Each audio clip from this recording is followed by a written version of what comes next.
The empire's hidden cost was Britain's so-called Golden Age really as glorious as we've been told? On the surface, the story is one of unstoppable progress, an empire stretching across continents, cities booming with new industry, and a nation that seemed to set the pace for the entire world. But beneath the polished image of power and prosperity, there's a side of Britain's rise that rarely makes it into the history books. Behind every victory and invention, there were hidden costs, scandals hushed up, lives upended, and entire societies changed forever. The truth is, the path to global dominance was paved with more than just ambition and innovation. It was also marked by bitter rivalries, crushing debts, and a relentless drive that sometimes left its own people behind. Even as Britain's leaders celebrated their triumphs, ordinary citizens faced new hardships, and distant colonies simmered with unrest. So what did it really take for Britain to become the world's most powerful nation? And what secrets were buried along the way? As we peel back the layers of this so-called Golden Age, you'll see that the real story of Britain's rise is far more complicated and far more fascinating than the legends suggest. But the first cracks in the empire's shining facade appeared sooner than anyone expected. The 7 Years' War, victory with a dark side, Britain's march toward global dominance, hit a fever pitch during the 7 Years' War, a conflict that spanned continents and redrew the world's map. On paper, the British Empire emerged as the clear winner, seizing vast territories from its rivals and cementing its reputation as an unstoppable force. But behind the headlines of victory, the war left scars that would haunt Britain for generations. The cost of fighting on so many fronts was staggering, plunging the nation into a mountain of debt that threatened to unravel its booming economy.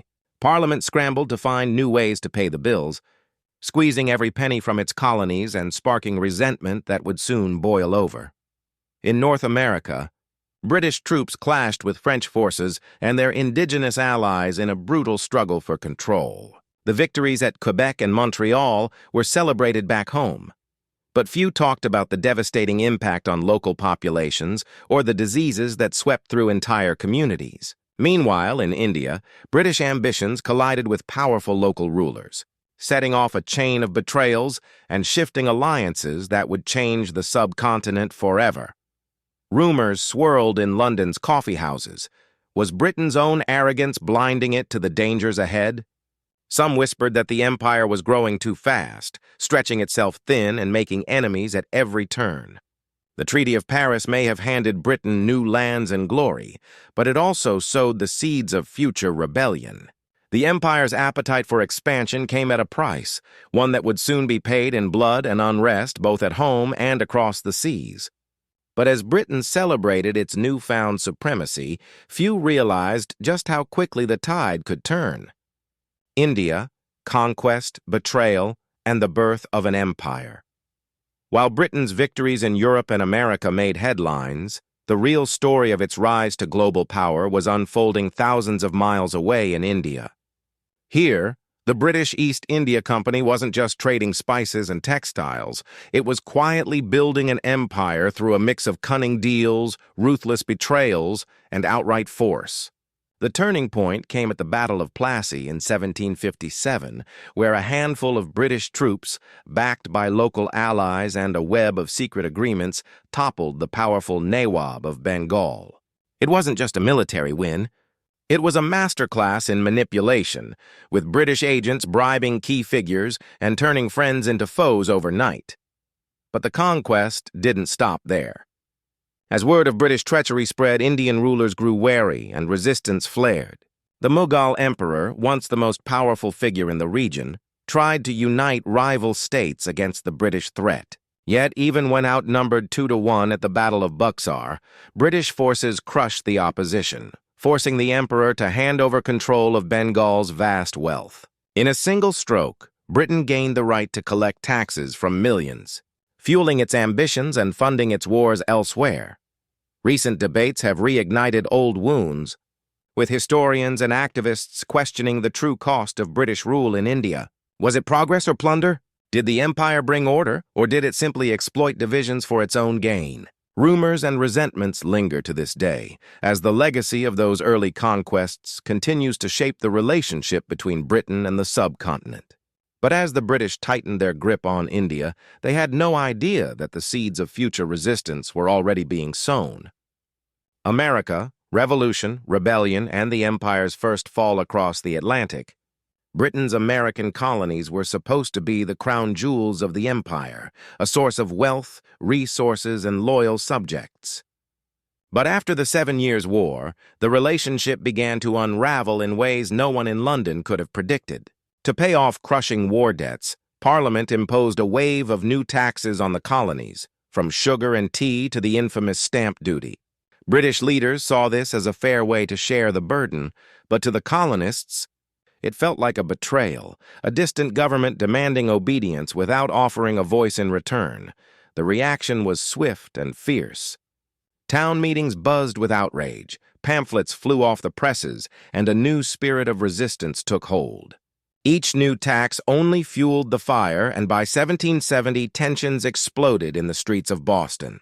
When British troops opened fire on a crowd of protesters, the so-called Boston Massacre sent shockwaves through the colonies, turning public opinion sharply against the empire. The situation spiraled further after the Boston Tea Party, when colonists dumped British tea into the harbor in a bold act of defiance.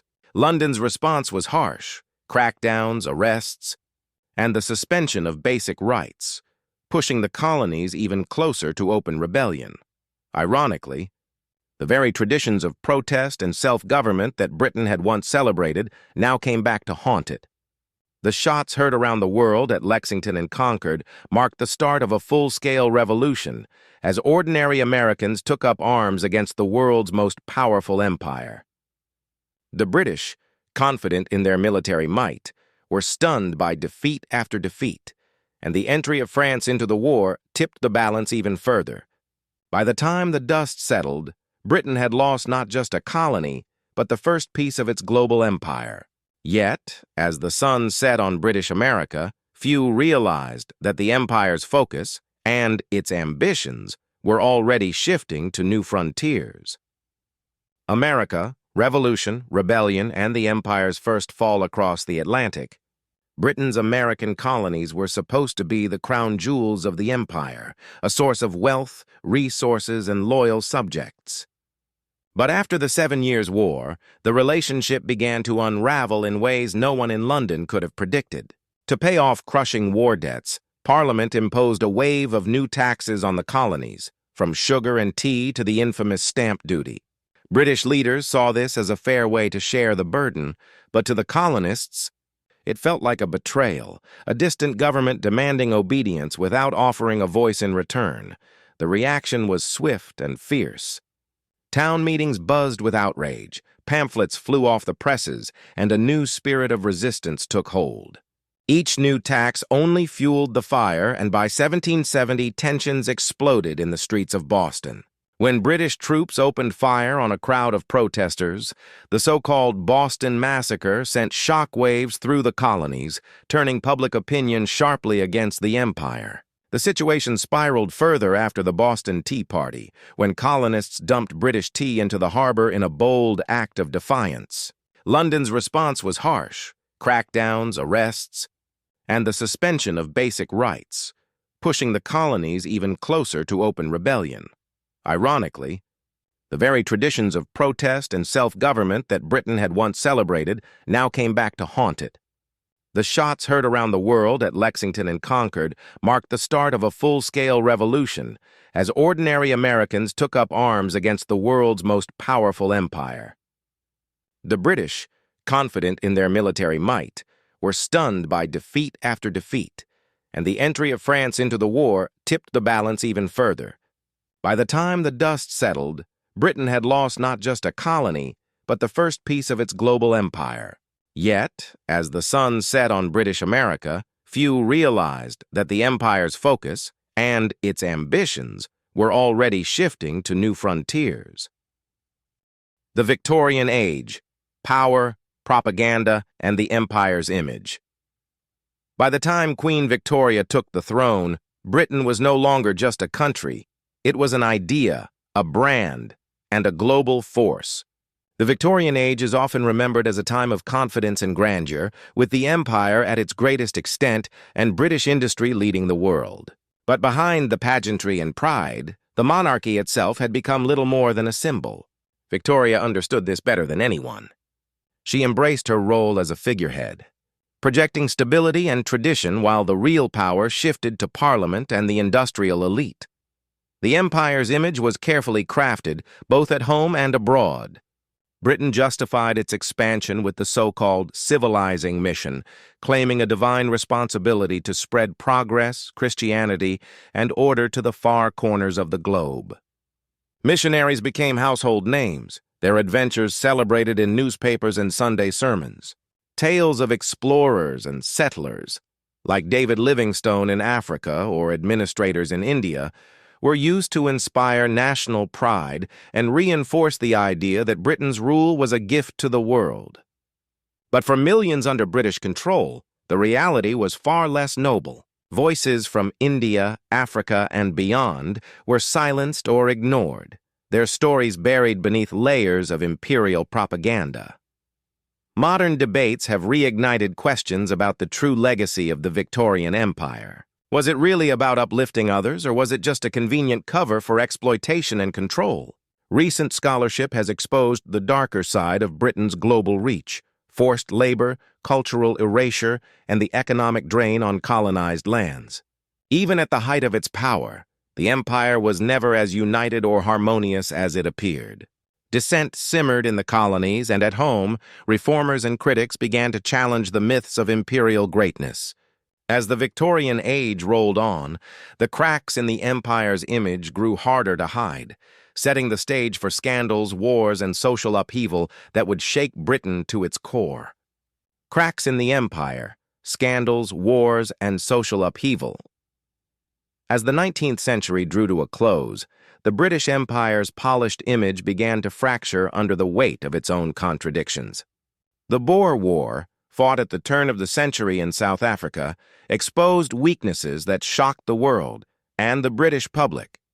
What was supposed to be a swift victory over a group of Dutch-descended farmers turned into a drawn-out, brutal conflict. Reports of scorched earth tactics, the destruction of farms, and the use of concentration camps where thousands of civilians died from disease and neglect sparked outrage across Europe and America. Suddenly, the empire's moral high ground looked shaky, and critics questioned whether Britain's civilizing mission was just a smokescreen for violence and greed. But the war's impact didn't stop at international reputation. At home, the conflict revealed a hidden crisis. When thousands of men volunteered to fight, nearly half were turned away for being too sick, malnourished, or physically unfit. The so-called fittest nation on earth was facing a public health disaster. Newspapers ran stories about the shocking state of Britain's working class, and the government was forced to confront the reality that industrial progress had left many behind. The result was a wave of social reforms: free school meals, medical checks for children, old-age pensions, and the beginnings of a welfare state. For the first time, the government took responsibility for the well-being of its people, a move that would change British society forever. Speculation swirled. If Britain struggled so much against a small, disorganized enemy, how would it fare against a modern, industrialized power? The cracks in the empire's foundation were growing, and nationalist movements in India, Egypt, and beyond hinted at even bigger challenges to come. The Boer War was more than just a military conflict. It was a wake-up call, exposing the vulnerabilities and moral dilemmas at the heart of Britain's global dominance. And as the 20th century dawned, the empire's future looked more uncertain than ever. The empire's shadow, as the 20th century began, the British Empire stood at a crossroads, still vast, still powerful, but increasingly haunted by the shadows of its own making. The dazzling achievements of the past, industrial might, scientific breakthroughs, and global influence, couldn't fully mask the deep fractures running through the heart of the empire. The costs of expansion, once hidden behind tales of glory and progress, were now impossible to ignore. From the slums of London to the villages of India and the battlefields of South Africa, The price of Britain's rise was being paid in hardship, unrest, and growing demands for change. The empire's pursuit of power had brought undeniable advances, but it had also sown seeds of resentment and resistance. Colonized peoples, once silenced or dismissed, began to find their voices, challenging the myths of British benevolence and demanding justice. At home, the working class, emboldened by new rights and reforms, pushed for a fairer share of the nation's wealth and a greater say in its future.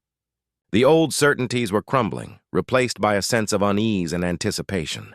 Even as Britain's leaders clung to the idea of imperial destiny, the world was shifting beneath their feet. Historians today still debate the true legacy of the British Empire. Was it a force for progress or a machine of exploitation? Did it unite the world or divide it? The answers are as complex as the empire itself, woven from triumph and tragedy, innovation and injustice.